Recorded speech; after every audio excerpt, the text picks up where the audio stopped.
Hello and welcome to Mostly Off Topic Plays Loftar Dragons, episode 30.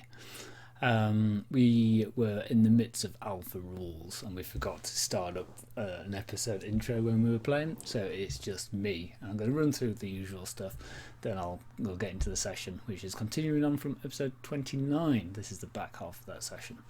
So we are playing Loftar Dragons, so spoiler for Loftar Dragons.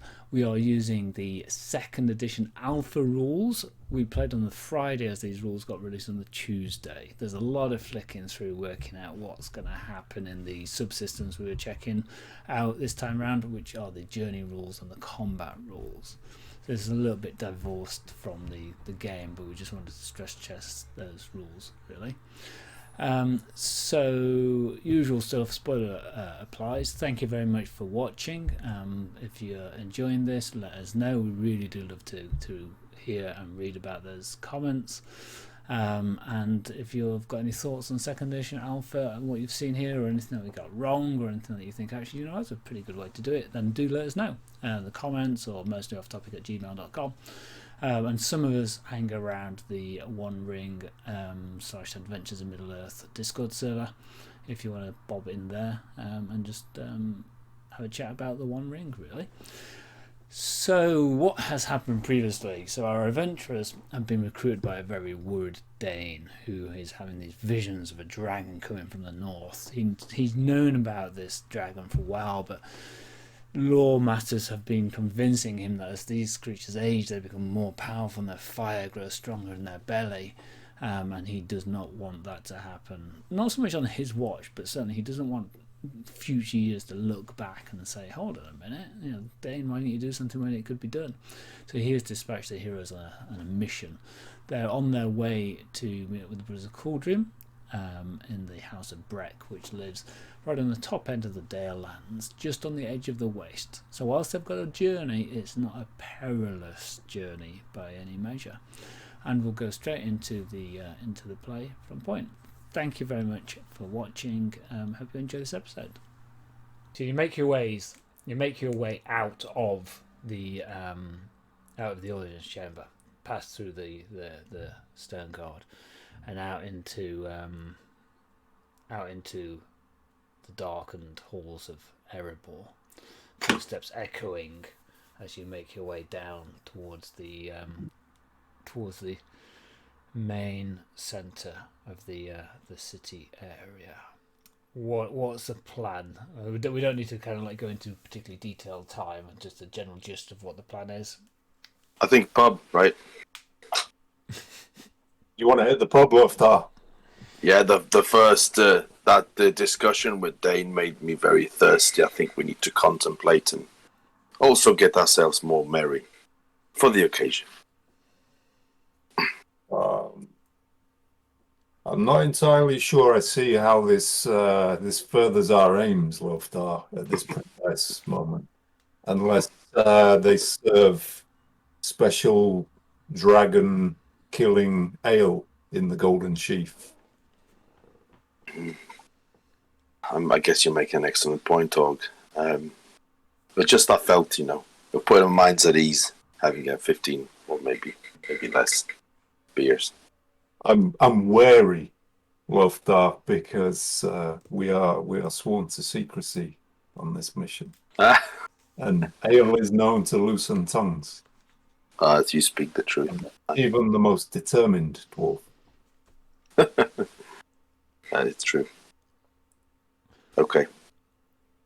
So what's your intention? What's your plan? This House of Breck. Yep. Should be our destination. Do we agree? Yeah, sure. Yeah, let's progress the mission. Okay, so you gather up your belongings, get your travel gear together, all that kind of stuff, and head towards the House of Breck is the plan. I think we want to make haste. Yeah. Yeah. Okay. Everybody good with that? You good with that, Sirk? Okay. Cool. So it takes you, a few hours to kind of gather everything. You've got some provisions that you kind of like need to grab. You know Erebor pretty well. You're known around and about. There's nothing outrageous that you're going to be topping up what you've got, so that's all good. And you make your way out towards the main gateway, where the river running spills forth and splashes down to Dale. You haven't been kind of beyond the audience that you had. You haven't been out into the Dalelands much in the spring, and the lands are kind of started to awaken themselves a little bit. You sail through the gates. You kind of, the stern guard kind of nod at you, and you can take in the fresh air. The mountain behind you still bears the snowy crown from the winter. Its arms, the star arms, reaching out around Dale. The substantial dwarven-made walls surround Dale, and there's a activity as the merchants have started to kind of like move through. As you kind of like gaze down, and the arm of the river kind of moves its way around and then down off into the marshlands, you can see that kind of gathered outside of the wharf, looking as if they're coming off of what looks to be one of the Dorwinian skiffs, is a number of the brightly coloured tents and cloths and caravanserai of the Easterlings. And you recall back a number of years back to Katun and her troop that you kind of like made strong kind of acquaintances and friendships with in the Golden Chief. It looks like some of them have arrived, possibly having come across from the Sea of Ruin, to kind of hit the merchant trading season in Dale. Do we recognize some of them? You're too far away. These are kind of like the vista that you kind of like can see outlaid in front of you as you kind of exit the kingdom under the mountain. So they're like ants as they're kind of like moving around in the wharf, but it's just the brightness and the kind of like reds and yellows and golds of the cloth that was draped over their goods and such like. And it feels to me like we're about to start a journey. So let's hit that particular substance and see what happens. Okay. Excellent. So page 108, I think it is. Nice. Possibly 109, maybe. Okay, page 108. Excellent. Yeah. Just after the councils. Yeah, it's almost like when I was preparing the session. So coincidental. It's crazy, isn't it? Hang on, what comes after journeys? Oh, it's combat. Oh, Ooh, yeah. how about that? Yeah. Okay. That is dealing with player character death. Yeah, so that might come into it. Right. Okay. So journeys then. So journeys are much more streamlined, I think. And you use the maps. No map has been presented yet. However, you can use the first edition maps, but the hex size is different. So if you're using first edition maps, you have to half the number of hexes that you count. So if it's kind of like 3 hexes in first edition, it's 1.5 in or 2 or whatever, whichever way we round it. In second, if it's 10, it becomes 5 and so on. That way, that maintains compatibility between the editions. And clearly, Middle Earth hasn't substantially changed in its way. Now, the journey rules talk about drawing out on a sheet like a travel log, but I'm not going to propose that we do that now, because I think there's ones that you can download, but they're kind of like not available, and it's going to be a short journey in any case. And I hadn't quite got my head around exactly how it works. Yeah. So let's just from the top frame it. So 2 steps really. You set a journey path, and then you make marching rolls, or more specifically, the guide makes marching rolls. They're the same 4 rolls as there were before, and if there are less player heroes in the Fellowship than there are rolls, one of you is going to have to take more than 1 roll, but you can't double up on guide. You can double up on the rest, I think. So what you do is you count the number of hexes. We'll then half them, and then what happens is the guide makes a marching test, which is a travel roll, and if they fail the travel roll, then you move 2 hexes. If it's success, then you move 3 hexes plus 1 hex for each success icon. And however far you've travelled, then an event happens. And there's a feat die I think you roll to find out the nature of the event, and then it's like a mini encounter, essentially.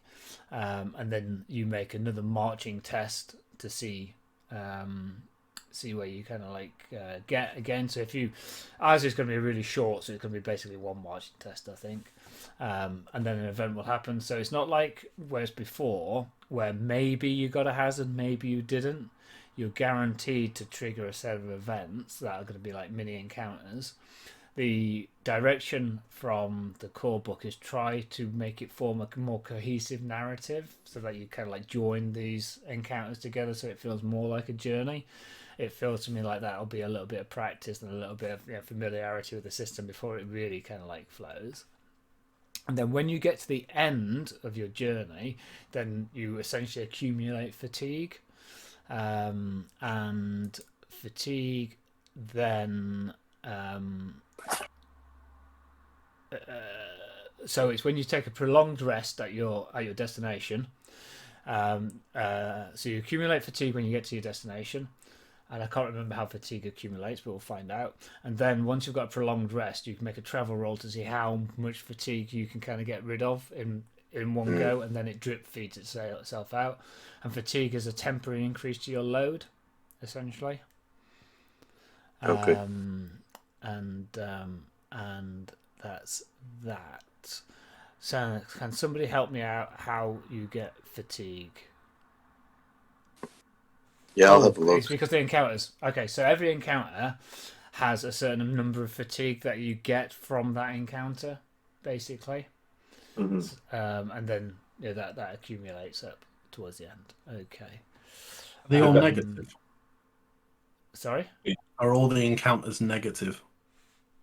As in, do they all involve something that's going to do something bad to you, rather than is there no think you come across a caravan and you rest up for the night, or so the encounters are terrible misfortune, despair, ill choices, mishap, shortcut, chance meeting, or a joyful sight.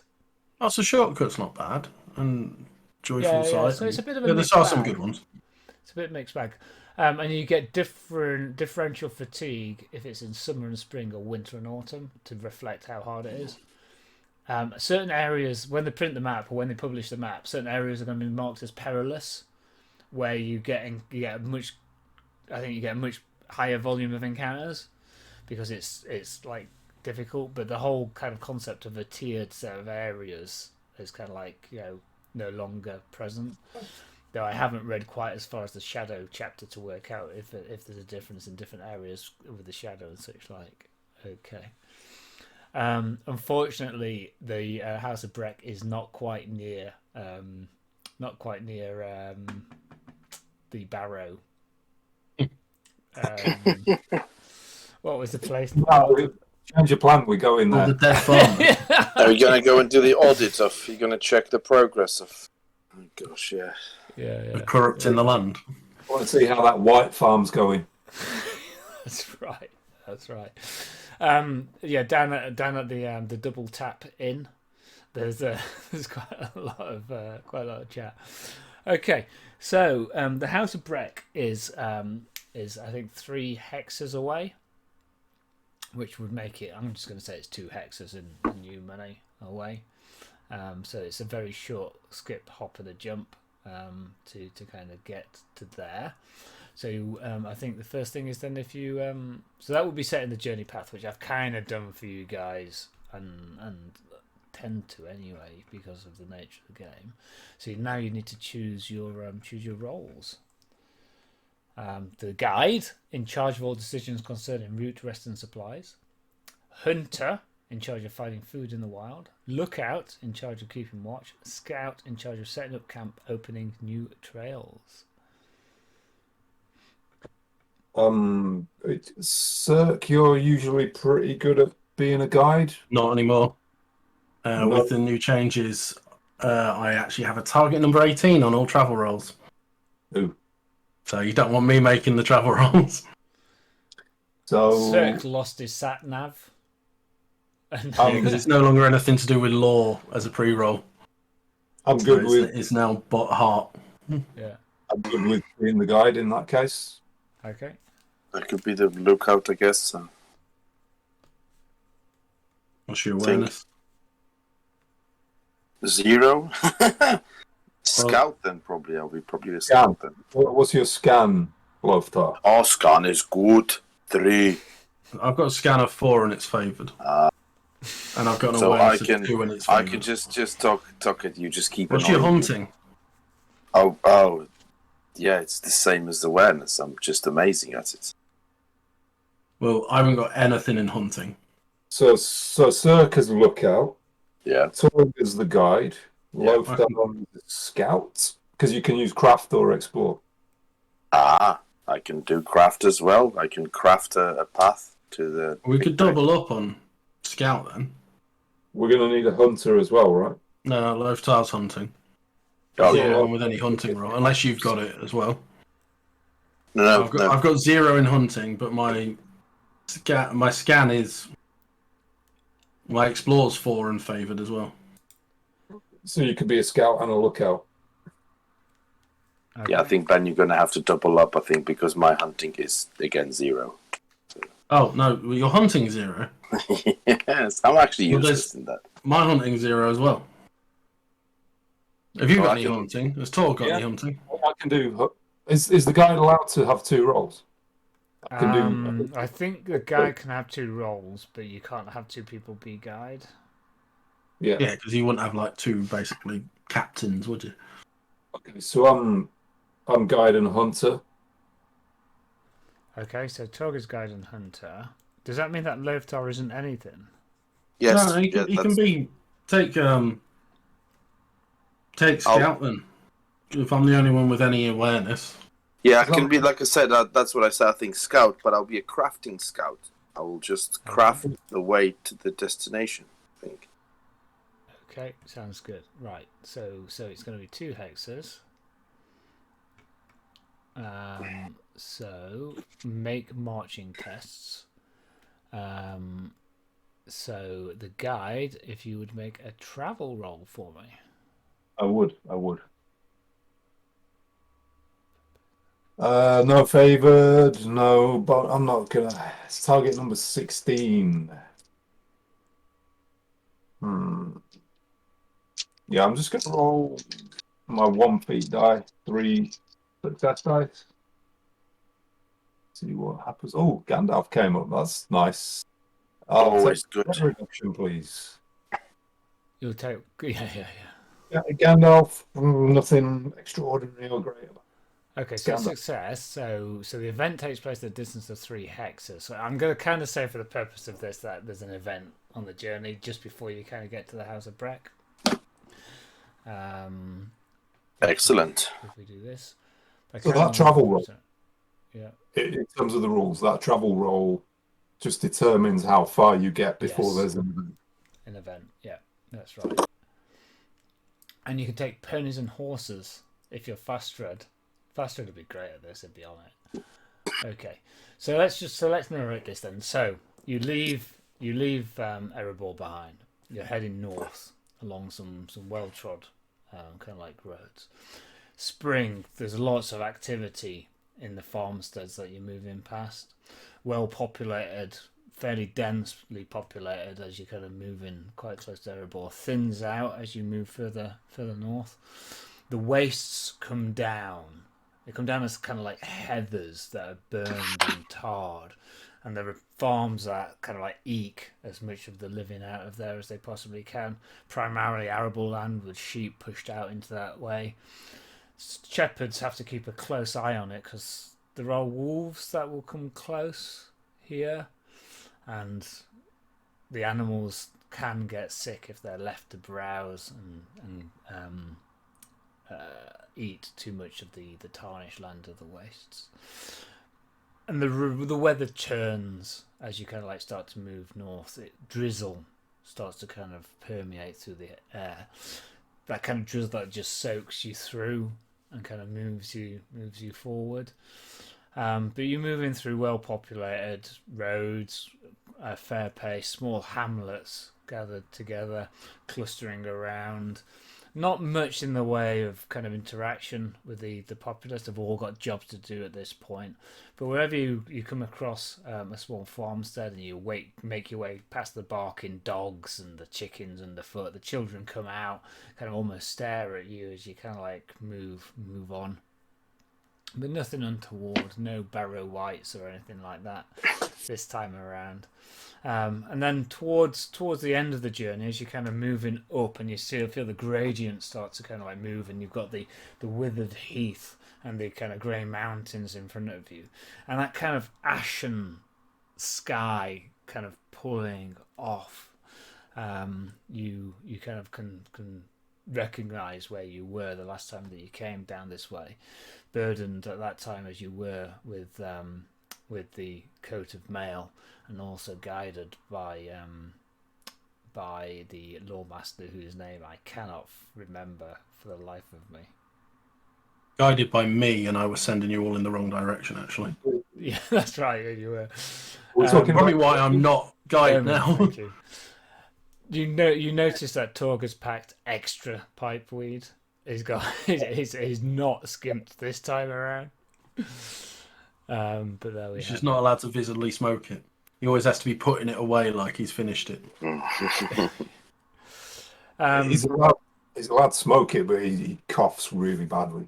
And there's the first glimmers of flowers in the hedgerow, and the birds chirping and gathering their stuff for the nests and such like. And the farmers are really starting to sow the seed, kind of rotate the crops, get out into the fields and so on and so forth.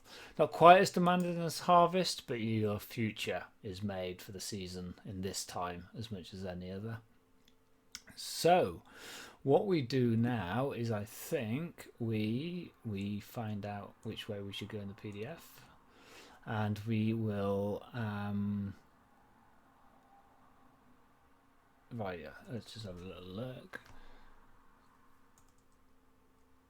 So you make a marching test, that's good. Yeah, okay. So, event resolution. So a feat die. So I think the guide rolls the feat die. Oh yeah? I don't know. You select the targets, do you not? 112. Event resolution. Okay, select targets. Yes. Okay.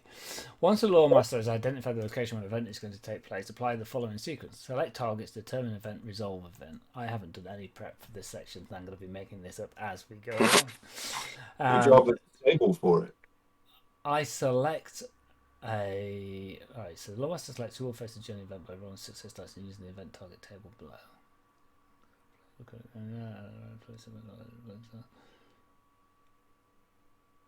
Okay, cool. So I'm going to roll a success dice. I'm going to roll this success dice. And that went behind my desk. So I'm going to roll... Oh, it's a 6. So the guide. So law of travel. So determine event. To determine the nature of the event, the lawmaster will check the map, seeing which region... so it does apply. The event is taking place. It makes a roll. It's a borderland, wildland, or darkland. Technically...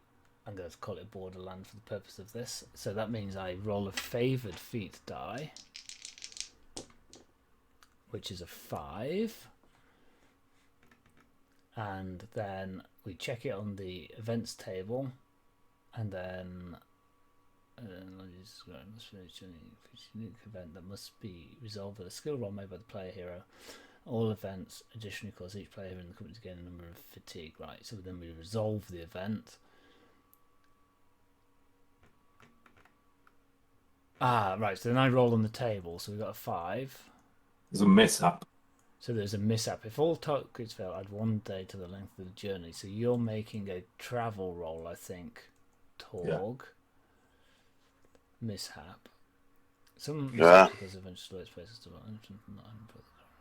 We don't want to have any mishaps. Yeah, We're okay. prosperous. We should have taken horses.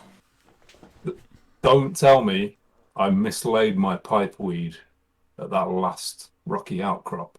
Mm. Okay, so I'm going to describe the situation to you, and then you can kind of make the roll, and we'll see what happens. So you've left one of the hamlets behind, and you're walking along one of the King's roads, which is a well-maintained. It's a bank, an earthen bank that rises above the fields around it. The top of it is more or less paved with kind of like irregular paving slabs. Not particularly wide, but kind of enough that there would be two of them so a cart could kind of like run alongside, and it's earthen filled before that. It's lifted because this area must kind of get quite a bit of flooding. You see that there's some marsh weeds off to the side, and therefore lifting it off allows travel to move through. And you can see there's a group of fellows kind of up above, kind of looking and working on this. And as you approach them, sorry, dwarves. We're repairing this stretch. Need to kind of rebuild the earthen. It took a tumble in the winter. The King's business. You have to take one of the footpaths as opposed to the road. And you can see there's a path to the left and there's a path to the right. That kind of like moves off into the kind of barren fields because the crops haven't quite got through there. There's some marsh flies kind of hovering around, and the sun just peeks its way out from behind a cloud, and kind of its warming rays come onto you as you watch these people who've pretty much started to hack away at this earthen bank that's kind of pretty ruined for a while as far as you can see. It is indeed. It is. Which diversion are we going to take? It's a life skill to have. So, Torg, as the guide. Okay, so I'm going to have to make a roll. Is that how that works? That's how it works. Yes. Okay. I think it's how it works. I say that confidently, but I haven't got a clue. Okay, resolve the event. Blah, blah, blah. I must make a skill roll using one of the abilities identified in step 1, which I'm assuming Law is or travel. It's going to be travel. Okay. I don't want to spend anything on this. So remember, the general rules apply. If somebody wants to help Torg out with a skill or what have you, then you can kind of do all of that kind of stuff as we were discussing in the council. That'd be helpful. Yeah, absolutely. I can craft a trail for you. You're going to craft? Well, I can. So this is support in the same way, like you said in the council. So perhaps as the scout, I can use my crafting skills to, I don't know, make an assessment of the makeup of the trail. Which one of them, going by my gut feeling and my knowledge of crafting, would be more suitable for us? I mean, even the way you're looking at me there, Matt, suggests you're not entirely. I have to say. Otherwise, I'll have to flip a coin. I'm not entirely sure how crafting. Well, it gives me. That's the thing. I mean, I'm going to Google craft, but I'm going to look at it because there has to be a reason why craft or explore is the domain. So you can pick any skill that you think might be appropriate to help support Torg's decision. So Torg's decision now is, broadly speaking, does he go left or does he go right? Right. So if you've got a skill that might kind of bring to bear on this, that you kind of like think, or you know, an argument about that you think, well, if you do this, then you can do that, then we'll play it. I'm just trying to remind everybody about what it is, because the quicker muscle memory we build, the more effective we'll be, and the more we'll enjoy the game. Yeah. It looks good that way. It looks good this way. We give him a coin and tell him to flip it. Yeah. Well, we could get Ben on scan. Ben, could you not use your scan? Like, get your scanner out and. I have a drone. I just think because my target number is 16, I've got 3 dice and the feet die, but. And what are these two roads? What are our two options looking like? Unless there's a I mean, so they basically look as if you're coming off the main road and you're heading down into a footpath that's kind of starting to skirt off through a field. There's some marshland on one side, and the other side it looks as if it heads across to a wooded copse. But you can't see much past that kind of thing. So as at this moment in time, there's not masses to choose between them unless somebody's going to bring something. Which is in the closer direction to where we want to head? Probably the one to the right, but it's marginal, you would think, based upon what you know at present. Unless, like, the only argument I could give is that I could bump him with the law. The fact that I have studied maps of this area before when we've been out roaming this place. Does someone not have a scan? No? I've got scan, but it doesn't. Well, it's irrelevant what skill I use as long as it works. You still roll. Yeah, so I'm happy to say that the fact that you have studied those maps and that you have made a study of this area will help you, because that's germane. It's congruent. It's like, yeah, that boggy marshland, it only actually goes on for 20 meters, but that stuff over there, it goes for 47. Miles. Yeah, that's the tip of a wood. It drops away, and there's miles of woodland. Which are we? So are you supporting then, Sirk? Yes. Yeah, I'm supporting you. Okay, so that's spend a point of hope. So I think, does Sirk spend a point of hope? I believe so. Yeah. Well, yeah. And then I get a bonus die. And I'm your fellowship focus, so you get something else as well, don't you? Aren't you inspired automatically? I'm your focus, so you're each other's focus. You're each other's focus. We're each other's, so it just works. It works, yeah. So yeah, you're being supported by someone who's your focus, so thereby you get the point. No, you get inspiration. It's the other way around. So you're supporting your fellowship focus, bestowing. You're giving me inspired. No, when you read it, it reads backwards because it's the wrong way. But it actually, when you think about it, it makes sense. You're being inspired. You're being helped by someone who is your focus, so it inspires you to do better. Okay, I think. But either way, we're each other, so it works. A different we way. can clarify it later. But either way, I'm inspired. I'm not going to spend another hope. I don't want to spend any more hope. This. Okay. So I'm going to roll 4 dice on the feet dice. And it's quite good. There's a 10 guar. Okay, a 10 on the feet die, so 29. Great success. So what, when you say you're inspired, what does that give you? It means I can spend a hope to have some more dice. Yeah, but you chose not to spend the hope, didn't you? Yeah. Oh, right. So you get the 1 dice from the help. Ben supported me. Fine. But I mean, some fellowship focus combo means we would have been. What did you get, Joe? Torg? 29. So it is given to your. So if you support your fellowship focus, you give them inspired. Yeah. Okay. So you inspired me, rather than. That doesn't make any sense, though. Why would that make you inspired by me? That's anyway. Whatever. Yeah, let's we can pick that up at another time. We'll pass that later. So what did you get, Joe? So you got 29. I got 29 with a great success, and G Tokyo Time points out that I can spend that to make haste. Yes, you can. I don't know that's going to have a material impact at this point because you're basically at the end of the journey. But that's true. Okay. So you passed. So we resolve it. So much confusion about how that works. G Tokyo Time's got a different reading of that. Yeah. So after we resolve this, I'm going to go back and just pass it. So to resolve the event, you select a skill, you make a skill roll. So that's fine. So you passed that skill roll. So what then happens now?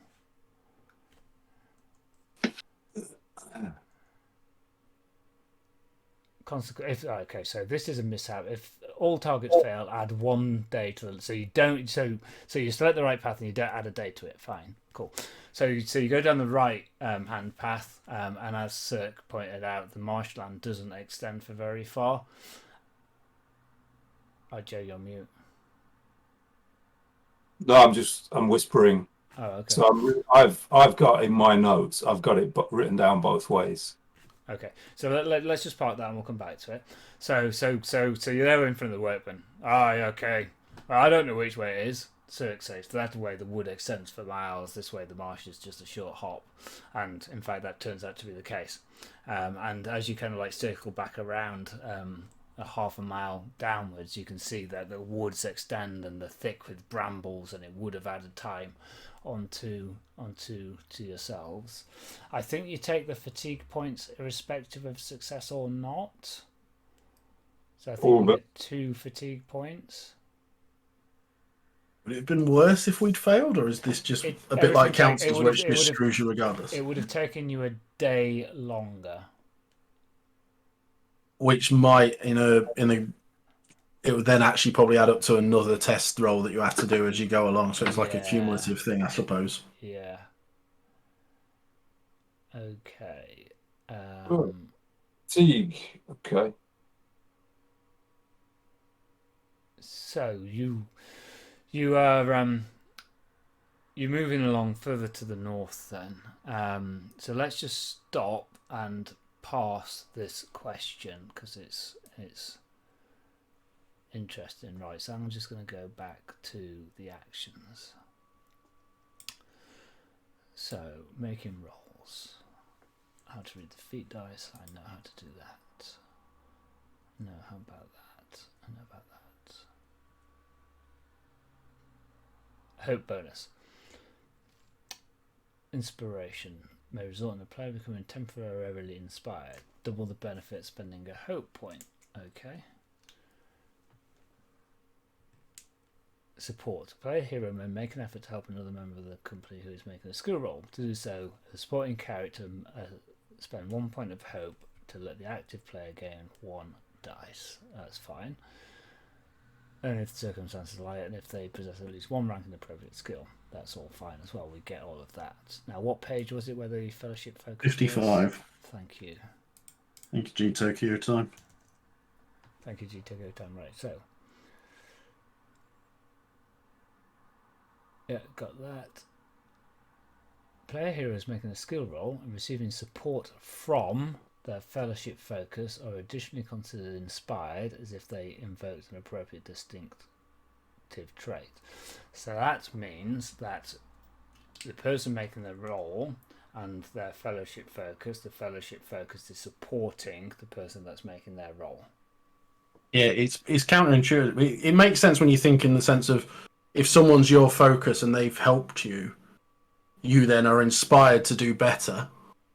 So it does kind of make sense when you think about it in them terms, rather than. But then it also would make sense if it was.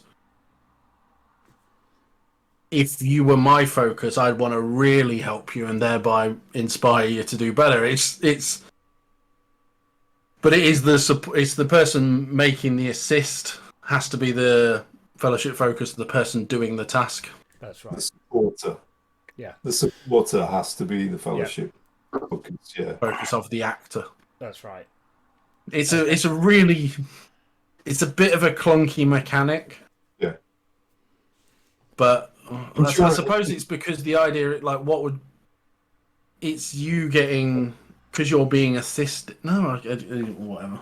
Okay, Yeah. so let's not try to read into this. Yeah. The reality of the matter is that the inspired becomes from the fellowship focus of the actor. So the supporter has to be the fellowship focus of the actor. So me supporting Joe meant he would have been inspired. That's right. Loftar supporting Joe would have meant he was been inspired. Torg supporting Loftar would have meant he was not inspired. No. Loftar supporting Torg. Yes, yeah. Wouldn't be inspired. Torg acting, Loftar supporting, Torg is Torg isn't inspired. Is not The other, inspired. and Loftar acting, Torg supporting. Loftar Yeah. is inspired. Genius. Okay. we probably we could probably do like a little grid and just go like with like names and it's just like yes, no, yes, no. I will have to draw a picture to remember that with an arrow. That's what I mean, like going just a little. long way. Everyone's name down the side and everyone's name along the top, and then whether you're inspired if that person's the supporter and the actor. We'll have a supporter axis. We'll sort it. Yeah. You with us, Joe? Yep, totally. I think we should move on. Yeah. I'm keen to see Unfortunately, as you move on, and it's the mid-afternoon, the sun is behind the grey southern sky. There's been a shower that has wet the whole ground. Thick plumes of dark smoke rise. The edge of the waste coming down. You can see the mound that the House of Breck stood upon, and you can see some bodies strewn on the ground in front of it. There is a company that look to be rather similar to a set of hobgoblins. They are burning the ground around the area. You can see 3 hobgoblins and a smaller creature, orcish, gathered beside it. It looks as if the House of Breck is not undefended, and it certainly has a wooden palisade around, but these hobgoblins seem to have ambushed perhaps some stray folk that were outside, and they're gearing themselves up. We're going to start a combat. Because that followed Journey. Yes. Oh, yes. Okay. I think these goblins might have bitten off more than they can chew. They, in fact, you can see that one of them has got a donkey hind that is much more than it can possibly chew. Okay. This is great. I'm going to take a sip of my flask to lift my spirit, so to speak, and just get Matakin. An interesting change is the fact that battle now determines acting order rather than wits. That's right, yeah. Which makes a lot more sense. Yeah. So you have reached your destination. You have reached your destination. So you are going to get the fatigue. So I think everybody gets 2 fatigue as you arrive there. How does that work? And my other question is, why didn't they just say you lose endurance and clean it all up? I don't know. Yeah, Nobody phoned me and asked me. What can I say? And where's fatigue? Where's fatigue on this piece of paper? It gets added as temporary stuff to your load. Yeah, so I've got like 28 starting score, 12 bottom, and I'm just like counting up in the bottom box until I meet until my middle box meets my top box. Yeah. Excellent. Plus 2. I'll just add 2 up here. You basically have a temporary load until you've rested. Yeah, Okay. It just sounds wrong. Sounds like you need to go have a shit or something. You've been carrying this load on the road and you need a good rest to get rid of it. It's like an Amazon driver. You need to drop off this and drop off that. There's too much load. Okay. Sorry. Yes, let's get Matakin. Okay. Right. Let's take a look-see at combat. Let me get the other notes. Can I call out one big change in combat that I think is worth mentioning? Because I've been getting into that. I've not played it yet, but I bought everything for the Alien RPG by Free League. And 2 things that stand out in 2nd edition Tor that compare with Alien is first spending your success dice. So once you've got your successes, they're done. You've locked in that success. If you've got 6s or 10s in this case, you spend them to achieve extra things and kind of do heroic stuff. Yeah. The other thing from the Year Zero system is having, in combat at least, having a main action and a side action. Or in Alien, it's a fast action and a slow action.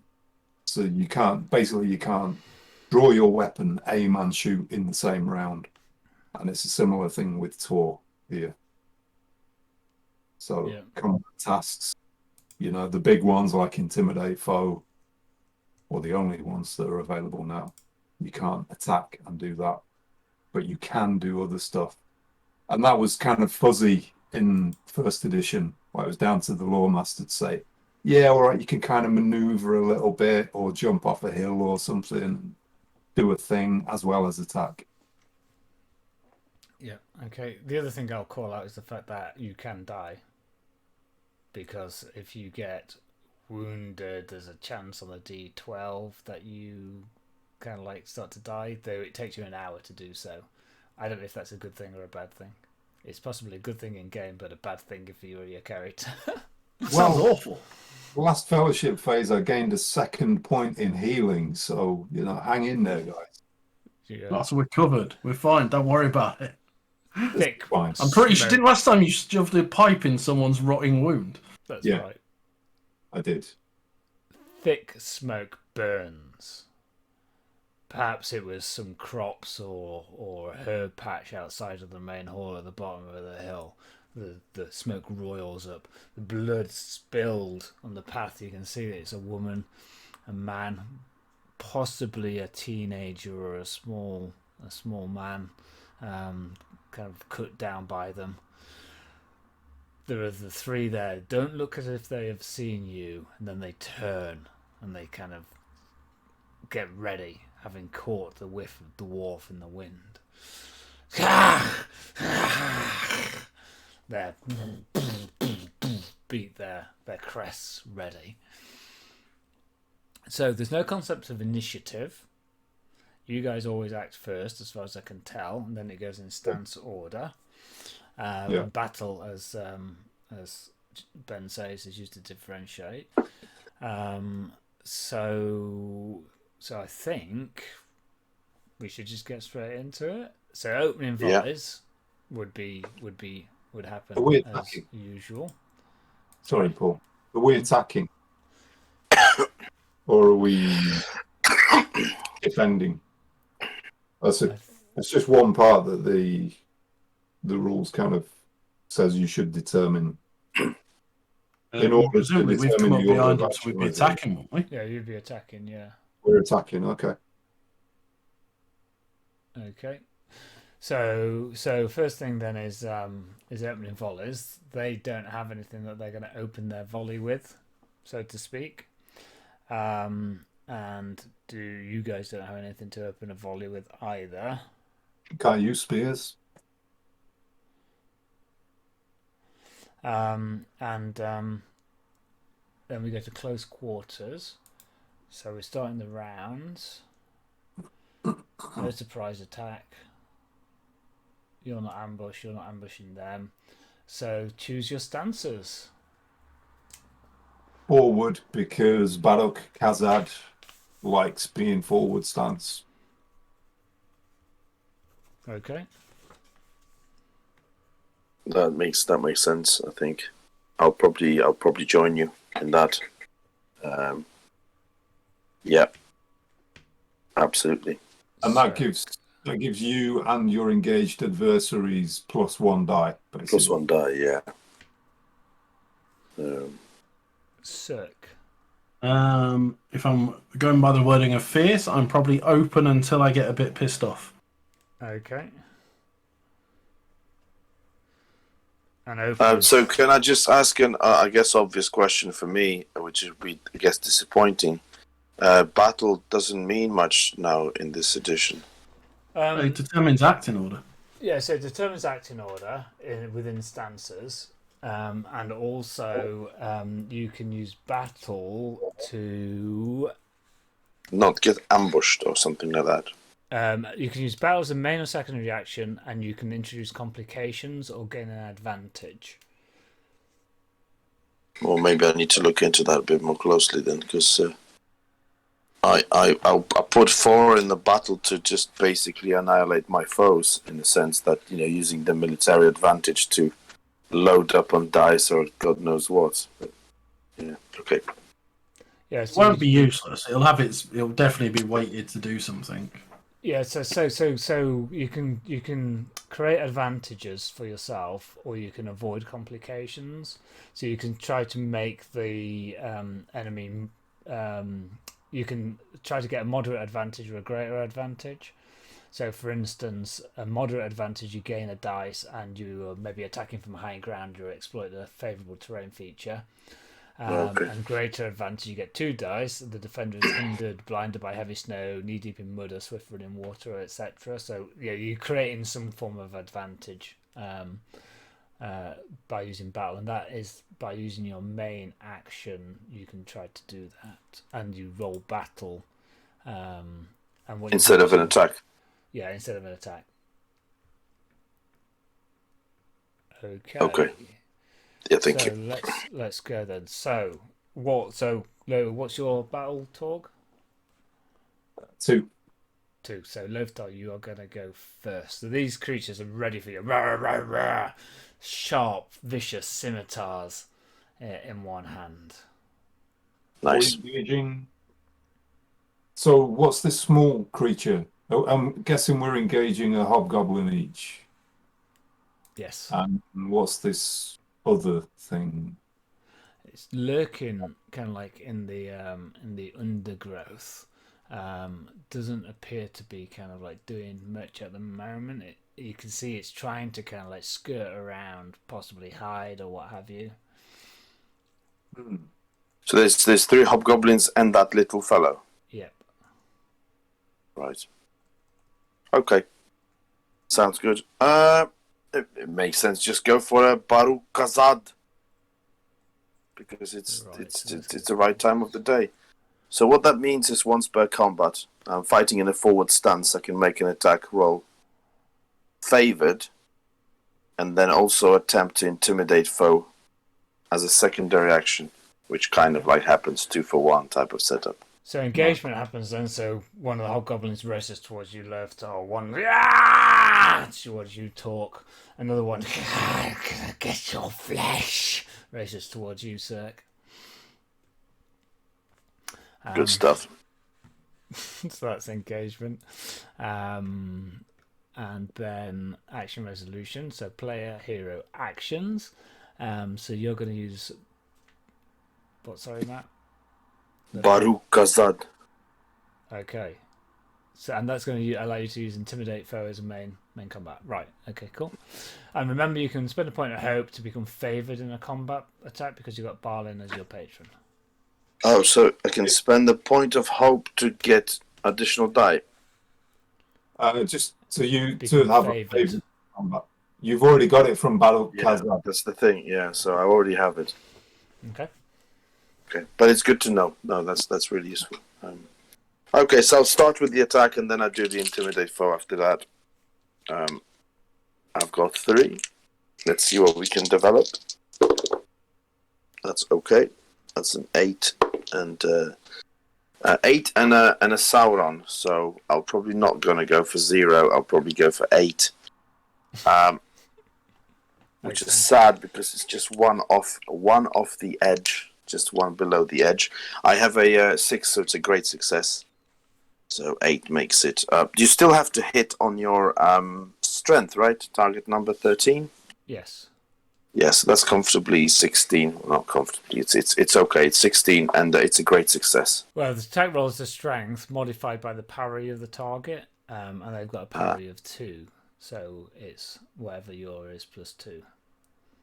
Yes, so I've got 16. Okay.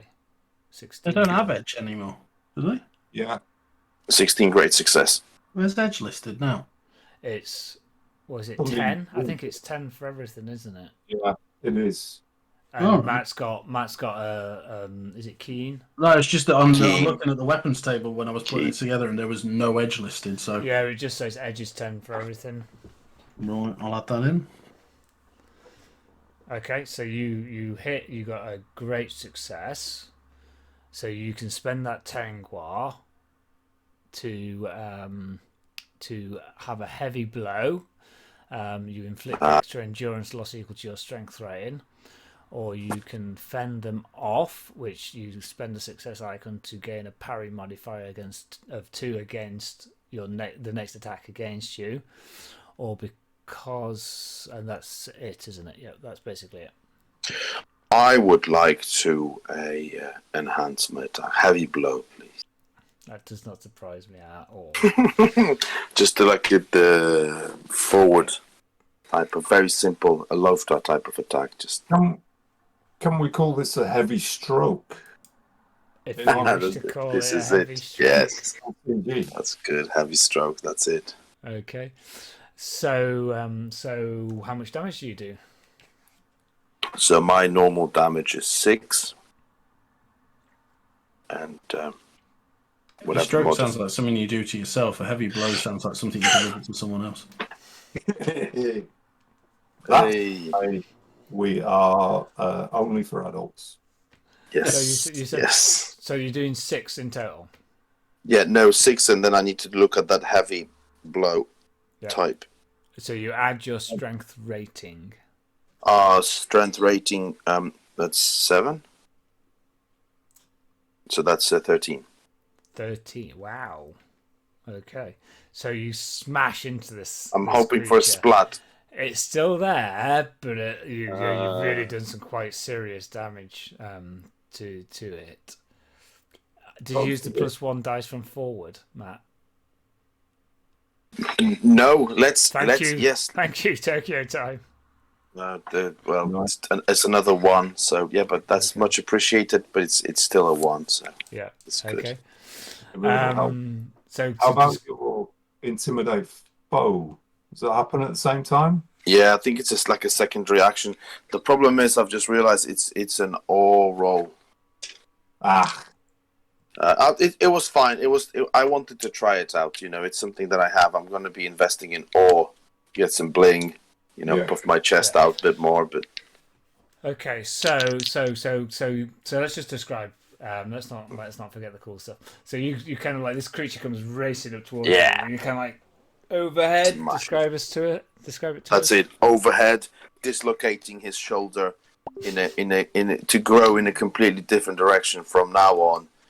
And then you feel that going down. You're going down now, and then just pumping up after the hit. Just looking in a very scary way at them, trying to intimidate them, obviously, with my awe of 1. Okay, so you smash into it with your mattock. The sharp end digs into its shoulder, kind of like you hear the kind of as its arm, it just drops lifelessly to its side, screams in anger and pain, and then you make an ore roll. Right, it's all hazy now, and it's definitely not because of the flask of spirit that I had earlier. Can I still spend points of hope to increase my chances? Yes. Right, okay. I'm totally doing it because it's Friday night, and I think, why not? I'll spend a point of hope to just intimidate the guys. That's not half bad. Target number is normal, right? It's a normal sort of skill roll. Modified by the might of the... might.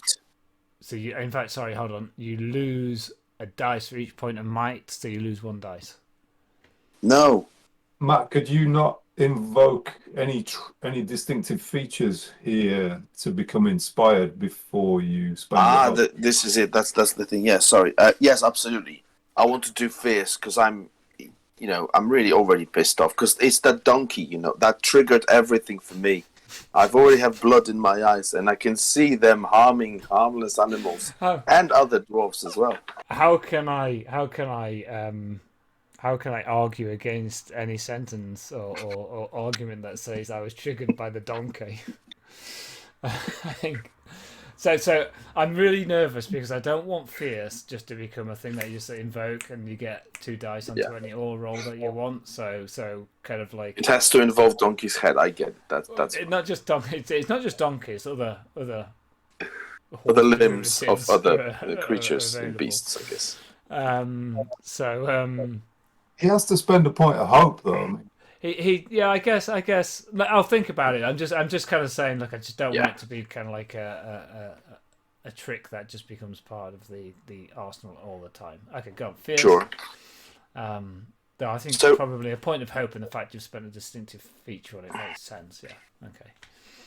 I mean, I've rolled the 2, so I would have gotten 3. I'm not sure if I should roll. No, I can't roll 3. You've got to roll 1 more dice now, haven't you? But then I have to take it away. No, yeah. So that's fine then. So whatever you rolled. So whatever it is, yeah, those 14. And one for each point of my... Okay, yeah, so it's 14, so it's target number 13, so I go over after deduction. Okay. And scare the living hell out of them.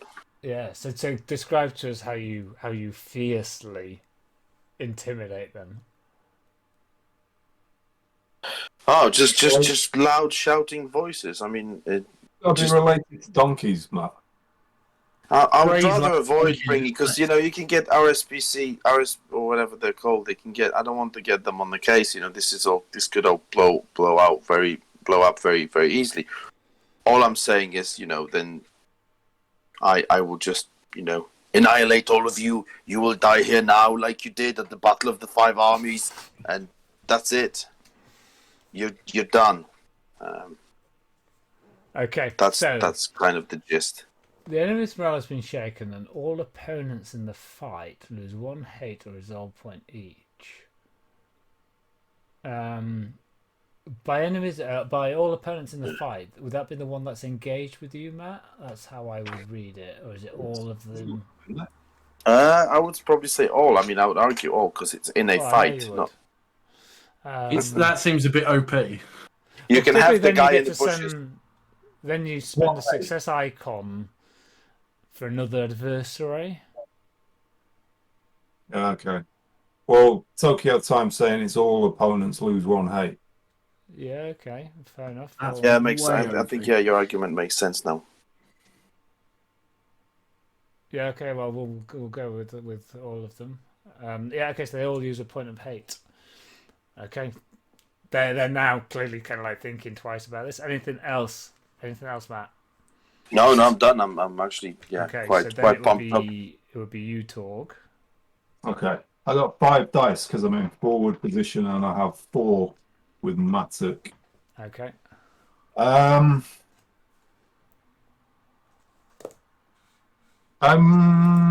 gonna say, yeah, just to do something different than Loftar has done, because I could just say I'm using Barak Khazad. But Torg hasn't actually drawn his weapon yet. He's been charging forward. Pipe in hand. Pipe in hand, yeah. He's just kind of knocking it out as he runs down. I thought he was aiming for someone's eye with the stem. He just wants to poke their wounds that Loftar's been. Make a healing roll. Torg wants to showboat. He's going to draw his Matic at the last minute, which is a side action, or whatever the terminology is in this. And then my main action will be to attack. I'll just roll the base 4 dice, 1 feet die. Yep, okay.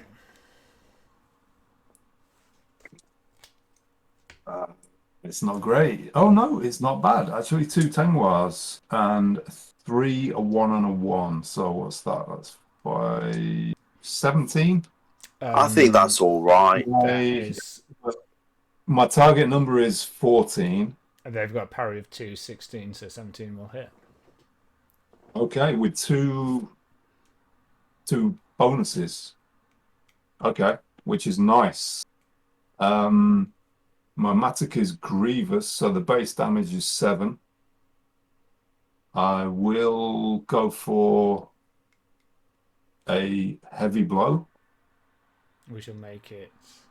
But I'm dour-handed, so heavy blow is basically strength, right? So you're making a dour hand, heavy blow is strength. So you're making a dour-handed heavy stroke. With Grievous. With Grievous dour-handed heavy stroke. Yeah. On this poor hobgoblin in front of you. Is he poor? Do we pity him? I don't pity him. Well, it's not about being piteous. It's about his. He's not his prosperous. No. They have to use loan sharks, payday loans, the whole works. Anyway, carry on. Sorry, go on. Boo-hoo, I feel for him. I have another success to spend. Mm-hmm. So how much damage have you done so far, just out of interest? Okay, so that is so Grievous 7, and then another 7 from my dour-handed heavy blow. So 18. And then I guess I'll try to push him back or something with the other success die. Just to try out. 14. Okay. So you fend off. Fend off sounds good. Okay, so you go a +2 to the next attack against you. Okay, so describe this to us. What happens? You pull the Matic out at the last minute. Yeah. So so Torg's charging down the incline towards. He can see Loftar veering off to the left, picking out his target, and Sirk charging forward. Torg zones in on the hobgoblin in the middle, kind of locks eyes with him. There's kind of a bit of a glint in his eyes. He runs forward, sort of shimmies to the right, dodges to the left, and then springs up, drawing his mattock with both hands, swinging upwards and crying, "Kata! Kata! Aimenu!" Kind of with a double stroke, just swipes at the creature. You push him back, and he's slightly off balanced. And you can see him kind of staggering a little bit as he's getting ready to try to swing back. Cool, good stuff. Sirk.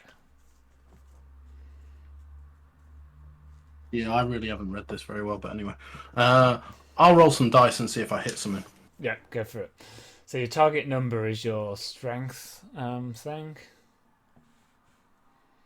What, not plus or minus anything? You get no dice because you're in open, and it is +2 because of their parry.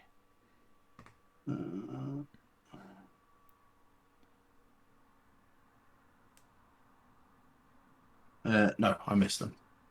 Okay. So Sirk comes with his sword, clang, clang, tries to get underneath, but isn't successful at doing so. And do you want to use a secondary action? I haven't read what they are yet, so no. Yeah. Okay, just skip to the helm. Yeah. Right. So, otherwise, I'll just be sat here in indecision. I don't think there are masses that you can do in a secondary action. I think it's is it rally comrades or something? So that's a combat task where that takes your main action. Yeah, no, I'll have a read. Yeah. Okay. So so the one on New Loftar, kind of like arm dangling by its side, it gets its scimitar and it tries to do some stuff. It's getting 1 dice because of the stance that you're in, exposing yourself to hit. And I think it just rolls, doesn't it?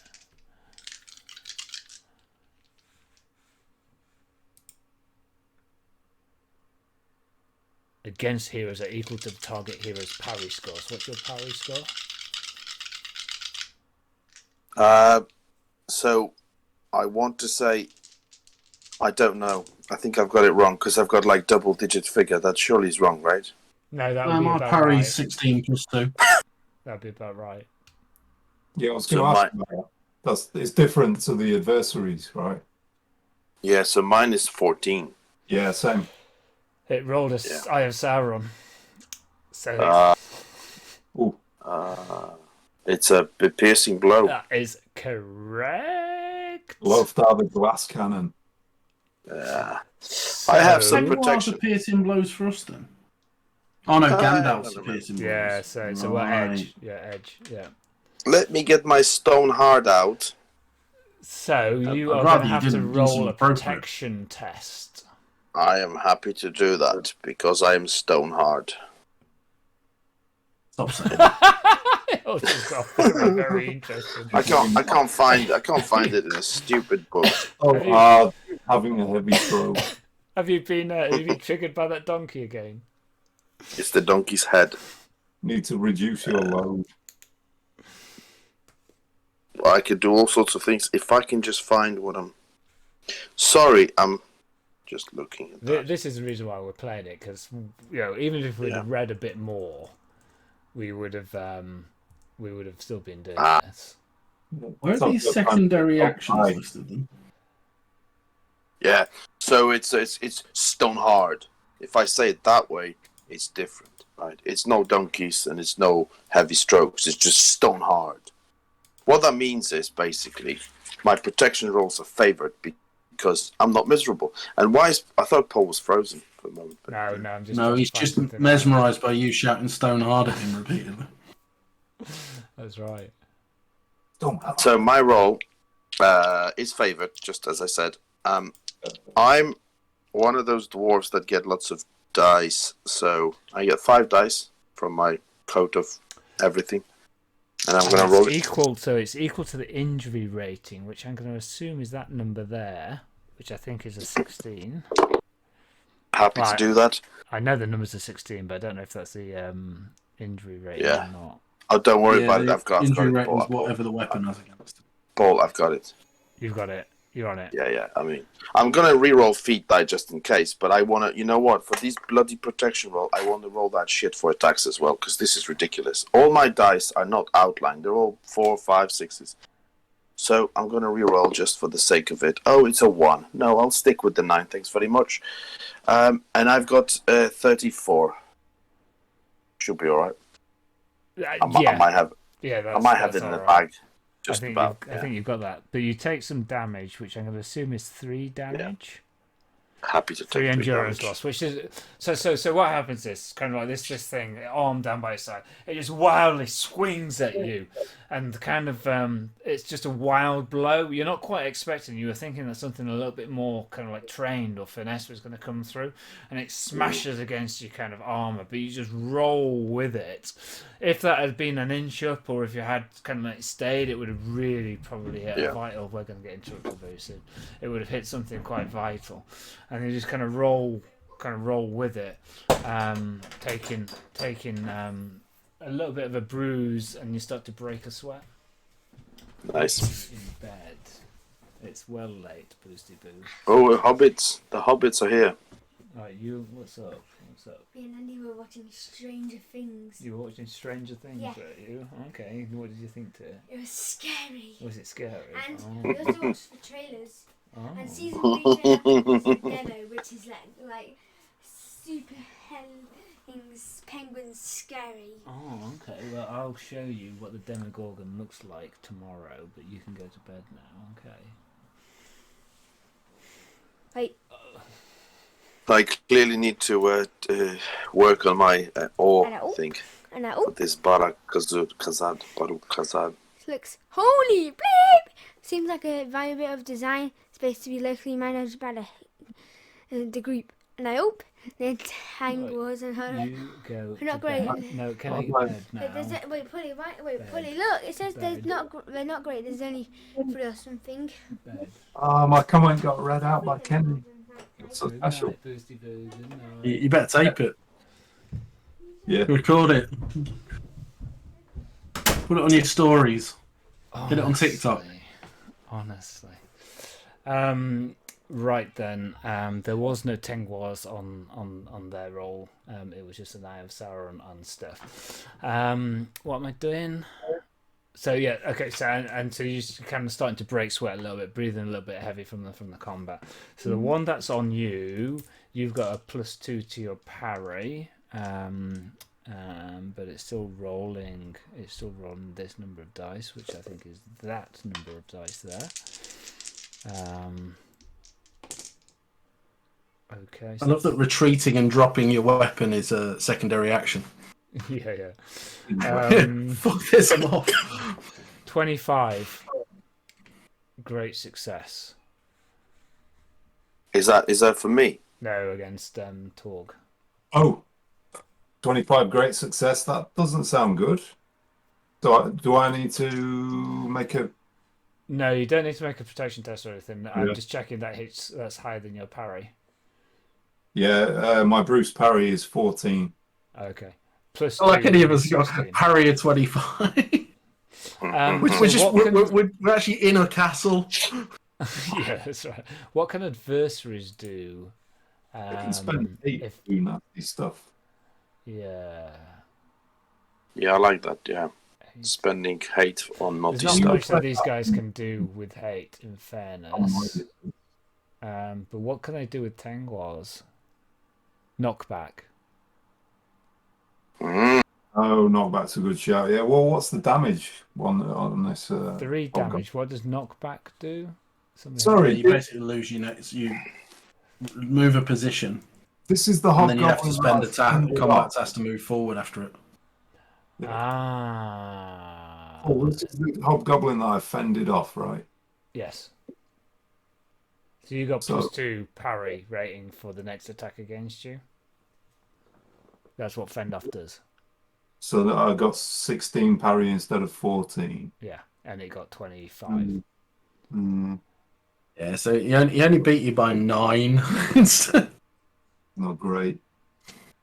So do they get the same stuff that you guys get? Is it? Well, it symmetrical the fact that way? recover your position after a knockback is one of the combat task things. Yeah. Actions would imply recover your weapon or helm that was previously dropped. Carry a fallen comrade to safety. I presume if you knock one of us back, it moves us into a different combat. But knockback stance. is something that heroes do to avoid the full damage that they take. It would be first edition. Okay, I'm just conscious that it's a 11:30. So it's going to do 3 points of damage to you. It's going to do an additional 3 points of damage to you, making it 6 points of damage. Torg. Okay. Yep. I'll take that. Because I should have possibly got a bit more into that. Okay, so then the one on you, Sirk,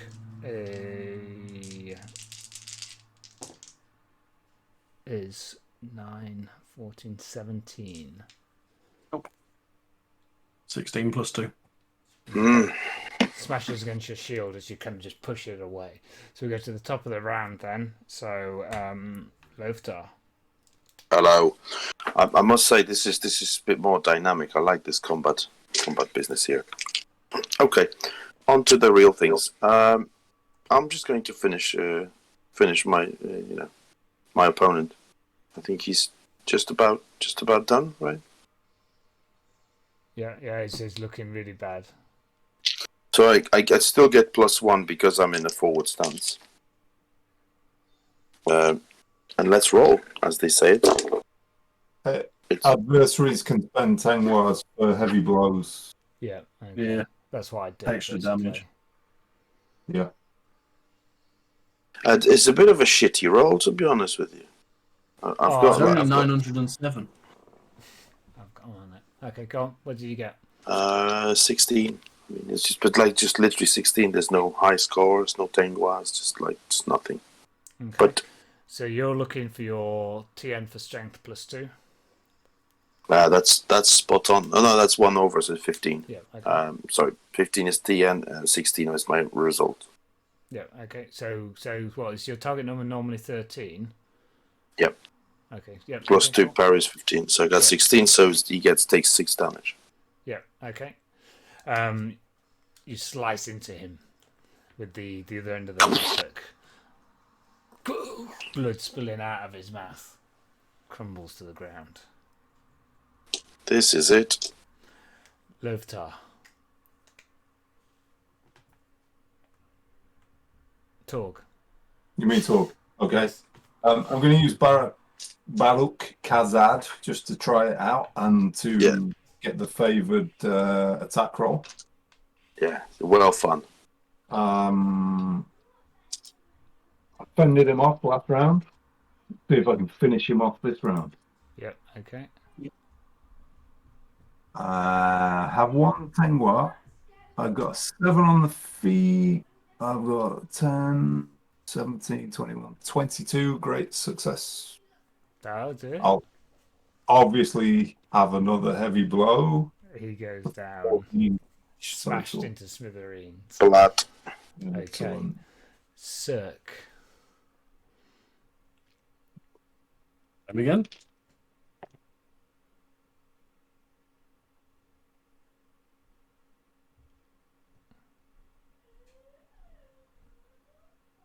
What have I got to hit his target number Your plus 2? strength target number +2. I need 16.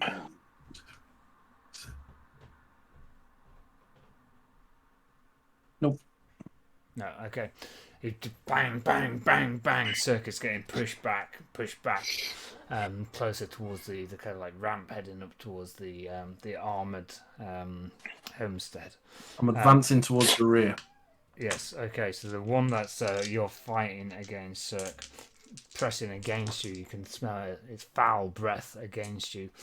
18. I presume it's a meets beats situation. So yeah, my parry's 18. Yeah. Go, Joe. Sorry. I forgot my intimidated foe bonus action from Balin. Yeah. Okay. It's just the feet die, that's all I've got. And it failed. Yeah, okay. So you take 3 damage, 3 endurance loss. As you kind of like getting pushed back. It's got a couple of nicks into you. And you kind of like your arm is starting to tire a little bit as you're kind of like defending against it. So top of the round is choose stances. Oh no, do they re-engage? You get to engage first, don't you? To enter engagement. Yeah, I'm not sure. So there's one left, and we're going to assume you both are going to kind of pile up on it. Yeah, yes, absolutely. Stances, then engagement, then action resolution. Okay, so it is stances first. So I'm remaining in the forward stance. Okay. And I would like to actually gain an advantage on that enemy. So we'll come to that on your turn. Okay. So forward stance, Loftar. Torg. Yeah, same. Torg, sorry. And Sirk. I might actually go for defensive. Okay, defensive. So you get -1, it gets -1. Okay. Loftar then. So you want to gain an advantage, so you would roll battle. Yeah. I want to take advantage of the fact that obviously he may not be aware of me, and I just want to, just quickly advance towards him, and as he's sort of not fully focused on me, make sure that I hit him good. So my battle roll. So whenever it's so I'll let you do this as a secondary action because you're not doing much other than tactically moving to it. You're not really expending anything that you wouldn't have done anyway. So it's about the way in which you're doing it rather than the action itself. So you can use this as a secondary action. Excellent. To allow your main action to go. Loftar is much grateful. So whenever it's favoured, I just roll twice the feat and then pick the best one. Yeah. Right. Okay. Excellent. What do we have here? Good. And then so it's 7. That's 1. So I pick 7. I've got 26, but it's a great success. So this. Okay. So for every success, you can move it up a tier. So you can move it to a greater advantage, which will give you 2 dice advantage. So you. Go on, sorry. No, I was thinking you only move your 1, right? Because it's great. It only moves me by 1. On a normal success, I gain an. I'm not sure. Yeah, so I think on a normal success, you move 1 tier, which would be to gain an advantage. And the second success, if you produce a Tengwar, you can jump it up a tier. Which I've got, yeah. Okay, that's good news. So I got 2 tiers, so it's 2 dice. Yeah. Oh, so you kind of like so you see this creature is so intent on kind of like smashing at Sirk, and Sirk is kind of like defending admirably against it. You kind of like scare around, and you kind of come from its blind side, kind of low down as well to kind of really get some going into it. So real action feedback from my man Loftar, loving the combat shit in this edition. It's much more dynamic, this. And there's many more options, so I think the previous one was just a bit more rigid. But anyway, I have 6 dice to roll, and it's not including the feat die. Right, here we go. Just as I run as fast as I can, just like mattock at the ready, and just aim for the vital organs and things like that. It's a bit shit, to be honest. Sorry, nothing. It's just a normal hit. He just ran, and then he must have tripped. I was like, and it just hit him. Obviously, it's a good hit because I've got Loftar bloody 25. skids on a bit of discarded donkey skin. Doesn't quite get the purchase right with that. Oh, no. Okay, so you do how much? So it damage? lands. So instead of like really, aiming for the head or, getting a really serious hit, I must have tripped a little bit. Just ever so gently, just lands normally in his back. It's 25. It's a very adequate hit, but How much damage? just the standard. Which is what's the standard? Six. What's the standard? Six. Okay. This is just not Torg. any 1/6 that would have got me a pierce, and there would be all kinds of shit that would happen to him right about now. Torg. But, yeah. I'm gonna go with Battle Kazan again because it's there. It gives me favoured. Also, because I'm in forward, I forgot this on my last attack. I have the bonus die. Bonus die, yep. I'm rolling 5 plus 2 feet dice. I have Sauron on one of the feet die. Let's not have that. Let's have the 3. There are 2 tank wires. Okay. So we've got 9, 10, 22, 25 extraordinary success. That's it. Get That'll do it. Yeah. Okay. heavy stroke. I'm gonna spend 1 on heavy stroke, and I'm gonna spend the other to try to push him away from Sirk. As you smash into him, getting ready, kind of like you guts spill Let- everywhere. Let me describe what I have in my mind. So I'm running. I think I maybe have manoeuvred because we're piling onto one old goblin here. Yeah. I've manoeuvred behind him. I'm going to run and slide in the mud underneath him, in between his legs. Sounds And Legolas. as I come up, I'm just going to kind of do an upswing on my mattock and then try to just sprint up into a crouch, positioning myself between him and Sirk. You do so, and he just topples down, face into the dirt around. You quickly scan him for other threats. The kind of small figure that you kind of saw kind of just darts off, kind of ducking and diving and wending and weaving away. As you kind of like gathering your breath, the gates open, and out come Kuldrim's men, kind of like not quite aware that the combat is over, coming down in almost a shield wall. I kind of look at it and say, "Well met, friends," and we'll call the session there. Excellent. You missed all the action. I did The other that. way. Wasn't there where was the little thing gone? Oh, it's Go. bed off. It was hiding in the bushes. That was going to be my side action to kind of look for that. We should have thrown a mattock at it. Like in a spinny kind of way, just to... So Yeah. So experience. So let's do this now. You get what, 3 for? You get being 3 here? per session. You get 3 skill and 3 adventure points, I believe. Wow. So it's all revamped and very different, right? Yeah, very much Okay. so. Except they're exactly the same. So skill points are advancement points, and adventure points are XP. Right. Okay. They're just being But they're not like grouped against skills or anything. You just get 3. Yeah, you don't earn them in Right. the same way. You just get 3 for turning up. I guess it's a bit more balanced, isn't it? But Yeah, what it does is it means that those players that are maybe not quite able to kind of like obtain spotlight, or their skills didn't quite come up that session, it's just like, boom, there you go, guys, this is what you're getting. which I guess it makes it a bit more inclusive. Let's say you have a very experienced player and there are some new ones. Obviously, they will be playing catch up constantly. Which I guess it's about, or it's like very new players. Somebody's playing with somebody's mate or something like that, who's very experienced. But I'm loving the combat. That's the main sort of takeaway for this session is loving the combat, hating my dice, but it's fun. I think the main See, takeaway I from the session can't is- say I noticed any difference in the combat whatsoever. Obviously, rolling crap didn't help, but if you miss rolling anything good, it's just you hit or you miss, move on. Yeah, I think. Well, I think. So you go, Matt. No, because because this is the difference with the cold shot, for example, where you have to take that risk, and that risk is slightly skewed in a different way. Whilst here is like, okay, if you get a really good result, which I now can because I can push the battle to give me more dice, I have more opportunities to get the Tengwa, and that then unlocks the whole shit about like pierce.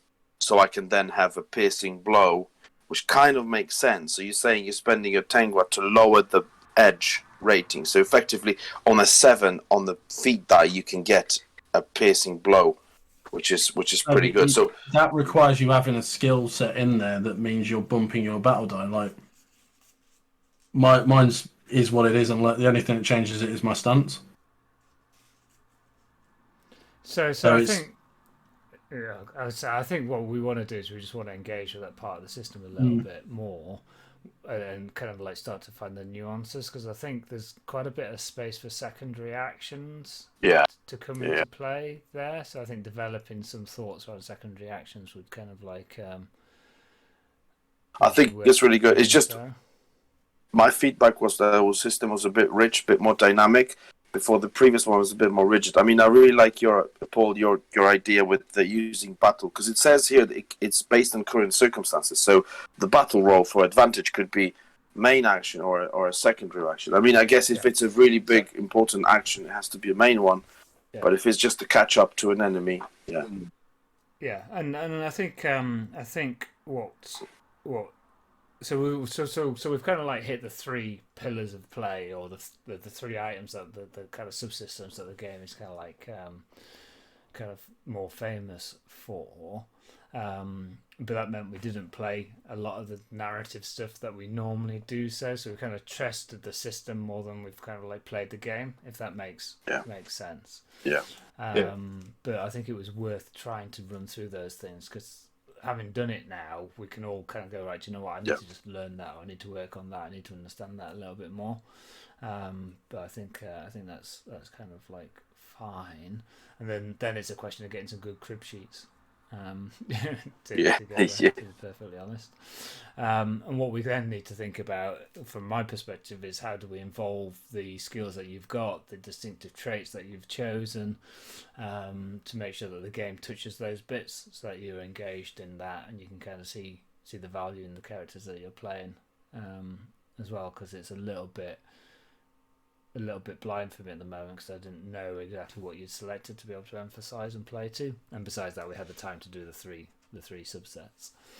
I think a little bit more meta discussion in the council phase about breaking that out would probably help, in terms of what skills you want to apply to achieving the goals, because I think it was a little bit kind of like Loftar kind of like came across what Sirk wanted to do in that space, and a little bit of discussion might have allowed all 3 of you to have kind of like applied skills in that, which would have been, to everybody's benefit.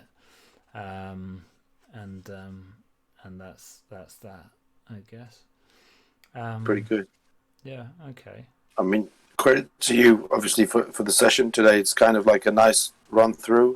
Yeah. And for me, I think there's a lot of pickup points I want to review the video, and I think that's the benefit for others as well. It's a nice session, so I think well done on that. So it kind of goes through the main chunks of the new system, new edition. I mean, we're all here in Enchanted Territory, even though we know the system, but the mechanics are slightly different. So yeah, it's pretty useful to go through it.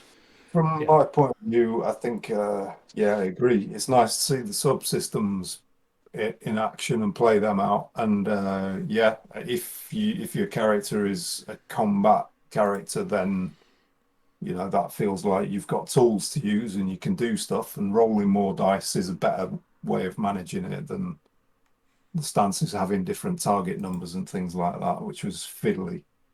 But it is, that was not enough of a playthrough to be able to come to a conclusion about the current rule set.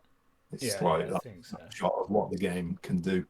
So it'd be good to kind of have another session or two and settle into it a bit, and then get a feel for like how it really impacts the game.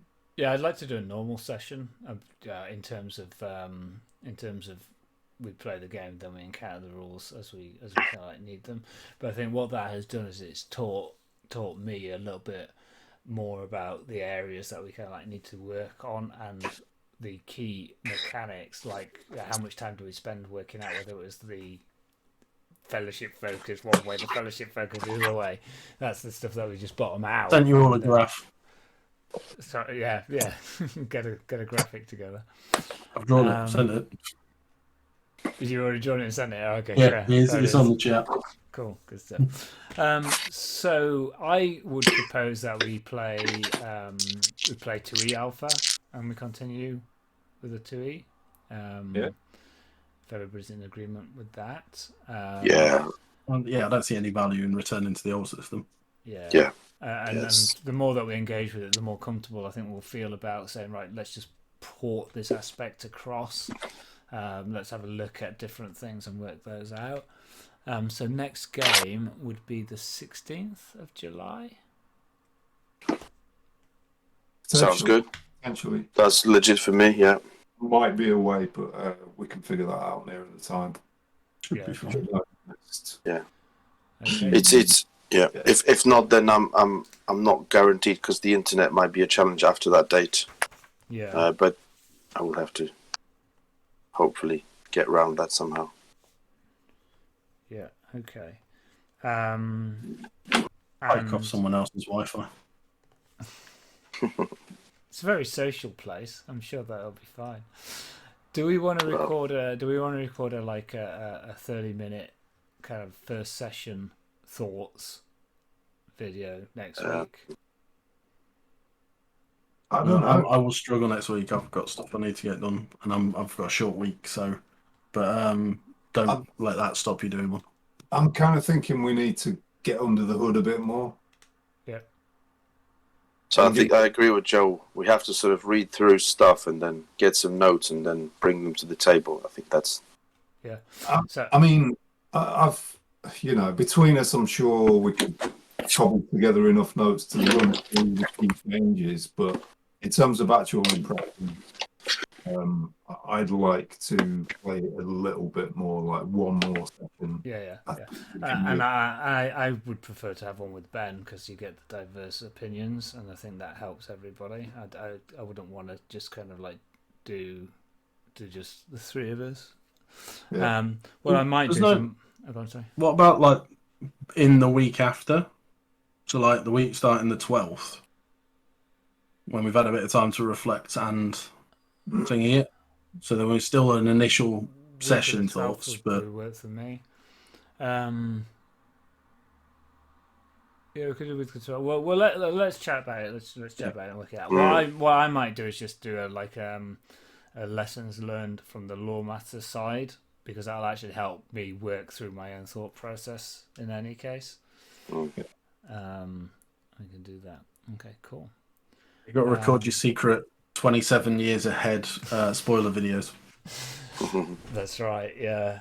So for the D&D game, for the D&D campaign, I recorded in February of 2019 a reveal video about one of the main kind of like story arcs, one of the main characters who had been a character in a previous campaign. So this character was around about 4 years ago, and there's been lots of guessing about what their nature is and kind of all this kind of stuff. So I was like, look, I was like, if you guess, guys, I will tell you, and I'll record. I'll make sure that I'm not just making it up. So I recorded it 2.5 years ago, and it got revealed in the last D&D session, which was a pretty good session, I think. I think it was a pretty good session. So then I showed those guys the video of it from that long ago. So now they clearly think I've got a load of secret videos stashed away that I'll just bring out as and when. Why would you make a room interesting if we weren't meant to stay in it? That's right. Yeah, that's right. I'm just like, just fucking move on. I've got only so much time. In fact, I might record a video of the stuff for this campaign. But there we have it. Okay, cool. It's 10 to midnight. Kenny's probably still up. He was bouncing last time he came in. Anything from anybody? Thanks for running the session. Thanks for playing, guys. Thank you. Well done, everyone, for turning around character conversion in time to do it. Yeah. Yeah, 100%. Yeah, it was good. And Good fun. Thanks, guys. it just like arrived with no warning, so nobody could anticipate that time in their lives. So it was just a challenge.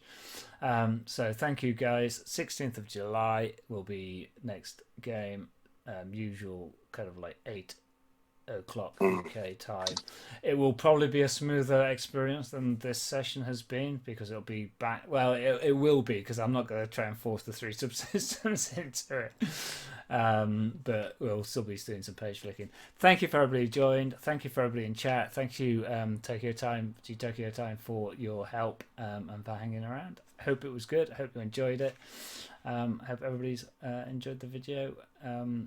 And we'll kind of like, if you listen to this in audio podcast, I apologise because there was probably lots of but that's where we're at.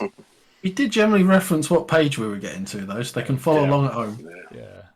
I don't know if we sealed the first half of the session and then reopened the second half, so people might be watching one big video, I guess. But I'll break it, I think, and I'll just cut down us looking up stuff as much. Yeah, it'll probably be about 20 minutes. Yeah, the whole video is 3 minutes of Loftar smashing stuff. Do thumbnails of me, Ben, and Matt, and then you can do an intro. Yeah, I think that's probably what I'll do. Okay, cool. Thank you very much, everybody. Thank you for watching. Have a good night. See you later. Cool. Bye-bye.